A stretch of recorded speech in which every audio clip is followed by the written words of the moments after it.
Guys, we got some amazing information from people in the know. Apparently, Onvo orders have surpassed 30,000 locked-in orders within 72 hours. And also, Envo L60 is so good of a product that it is currently being under attack by multiple other car brands. We're going to cover all of that in this one video. But first of all, a quick statistical update about the store's walk-in volume, all that kind of cool stuff.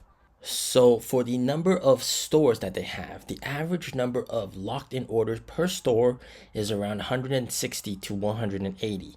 And then the pre-order conversion rate is around 30 to 35%. The increase in store walk-in volume is 700 to 800%. So lots of people are very interested in this car and they are checking out the car. Now, what's very interesting is that the customer portrait. So who is the customer that's buying this car? So the typical customer is a 30-year-old pure family user, and 50 to 60% are replacing their existing car with an Envo L60. Now, the BAS choose rate, so how many people are choosing BAS, is around 70%. So you can clearly tell people are choosing to rent the battery. Now, this number is 80% for Neo, so very interesting. Okay, and next up, we have the configurations, all right? The configuration is very interesting. Out of 10 customers, 9 of them are choosing the rear-wheel drive variant, and 1 of them would be choosing the four-wheel drive option. So clearly the rear-wheel drive, more economical one, is the most popular option because it's more cheap, right? It's cheaper. And then out of 10 of them, 9 of them choose the standard range 60 kilowatt hour battery pack. Of course, you have battery upgradability in the future, and also most of them, they might not need that extra range from the long range battery. So only 1 out of 10 chooses the long range 85 kilowatt hour battery pack. Now, in terms of color, most people choose the silver color, which is free and it's very popular. Okay, and for the interior color, most people are choosing the white color, which is kind of pretty obvious. Now, what's very interesting is that the number of people choosing the purple colorway is very high, so much better than expected. So up to 20% of them are actually choosing the purple exterior color, and 30% of customers are choosing the purple interior color. So they really like that purple color, especially ladies. Now, in terms of who they are comparing this car with, it's very interesting. Out of 10 customers, 6 of them are comparing it to the Model Y. So they're considering either this car or the Model Y. Out of 10, 2 of them are comparing this car, the Onvo L60, with the Zeekr 7X. And out of 10 people, 1 is considering this car or the Li Auto L6. So you can clearly tell, there's a pretty clear impact on Model Y because, Model Y is indeed the biggest car that they're going after.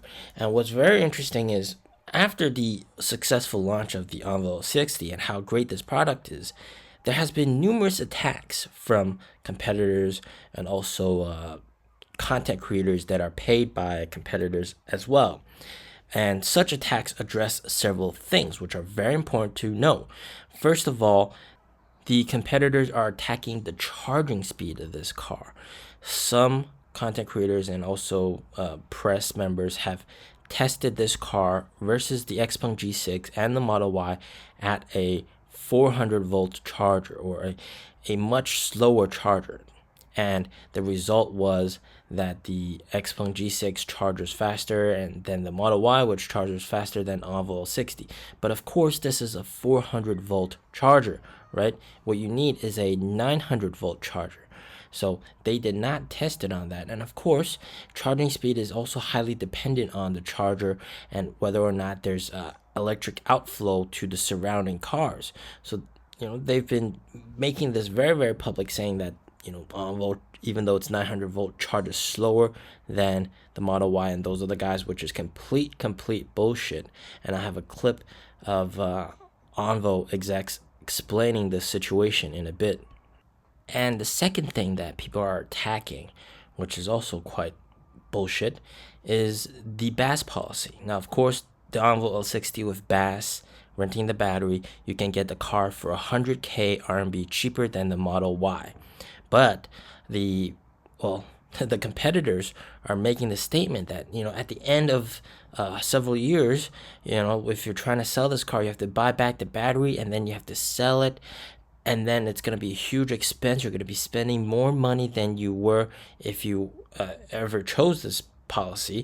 So you should have just outright bought it. And this is a very stupid thing. And that's what they're arguing.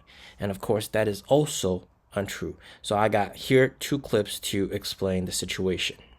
First, we have an option besides buying out. Bus isn't the only purchasing method. It's simply an additional choice for you. That's the first point. Second, for bus users. For example, within 5 or 6 years, I recommend bus as it's more cost effective. If you'll use the car for over 6, 7 years, I suggest buying it outright from the start. That's my personal take on bus timing. Third, don't rent for years, then buy out, and then resell as a used car. That's the least cost-effective approach today. A dealer told us in no uncertain terms, their cars must be bought out before reselling. This is complete nonsense. Looking ahead many years, bus and battery leasing penetration is now 80%. In some cities, electric rental used cars may have lower discounts than non-electric buyouts, making them more cost-effective. How can future cars not have batteries? No dealer would accept that. It's pure nonsense. You can check various dealer platforms. You can already buy future electric rentals there. Don't you see? Such lies are self-defeating. Those criticizing us assume you'll buy after 3, 4 years, then calculate the overall car discount. Of course, the math doesn't work out. Some friends might ask why offer such an unfavorable option. Let me explain. We created this policy for those planning to spend 150k on a CR-V RAV4 or similar. We hope friends planning to buy a 150k gas car can spend the same amount for just 480 in gas monthly to own a 200k plus smart electric SUV with battery swapping and high-tech features. We aim to reach new users this way. It's just another option for you. Take it or leave it, all right? Some people are using this to make malicious claims. They say it might not even be 900 volts. The slow charging speed proves it. This is getting a bit too negative. Okay, is it really 900 volts? Is it on the MyTT website?